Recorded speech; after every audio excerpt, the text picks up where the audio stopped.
Ko whakatūria e ngā kura aiwi a Tūiranuku, he whakataetai whitupōro taki whitu hou, kātū ki ke mureti. Nā ko ngā hautoa tamatāne tamawahine, ka haere ki tētahi whakataetai taki whitu ki wiwi, hei te rātau. Anea here wini Waikato. Tūiranuku ki te toinuku, Tūiranuku ki te toirangi, ko ia rūtua ko te whakataetai whitupōro, taki whitu mā ngā kura a iwi.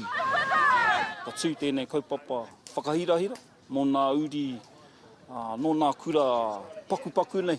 Nā te mea mōhio tātou katoa, ko nā toki tākaro, kei nā whāruarua, kei nā taone paku. Nā te ue pū whitupōro o Aotearoa, te uni ana whitupōro o Waikato, rātou ko One Foundation, te tautoko ki te tōna mana o Tūiranuku i tēnei rā. So much talent in our small areas, our small communities, and it's just cool to see them go out there and do their thing. Obviously listening to the referee in the back speaking Māori to the tamariki, which is cool. It's just growing the game. Koira tētahi o nā whaina i roto i tēnei tōna mana, kia rono ai tō tātou reo, haruru mai ra, i runa i te whira. I tai tēnei mamaku tō o te ao whitupōro nōrua tuki ki te tautoko i te whakataetai Tūiranuku. He tuku āwhina ki tana iramutu kia te ahi ko mau Waka Jackson me te mahi.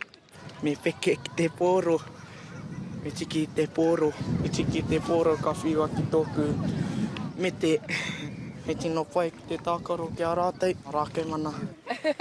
Tino harikoa au i te wā i ki te ahau i a Stacey Fluhler, nā te mea ko ia tētahi o ki tino kai tākaro whitupōro. Ko tēnei toku tautuatahi i pūrei ana mō toku kura ara ko te whaikura o Māo. He kapatai tamatāne, he kapatai tamawāhine hoki, ka tohua hei te paunga o te whakataetai. Whakarite he tīma taitama, tai hine i te mutungo te whakataetai tuarua o Tūiranuku, a ka haere rātou ki wiwi a te rātou. I te tākaro i tētahi tōna mana under 15, mō tētahi legacy program e ki mō te tahatāne o te World Cup ne. Rua te kau ngā tīma no te ao, ka haere ki reira, ka tākaro tēnei tōna mana. Te unana o Aotearoa i tuku tēnei karere kia mātou, kia hanga tētahi tōna mana, kia uru atu ngā tamariki no ngā kura, ngā whare kura kaupapa anō. A te rātou, hei te marama o Pautu te rangi, ka tū ai te whakataetai tuarua.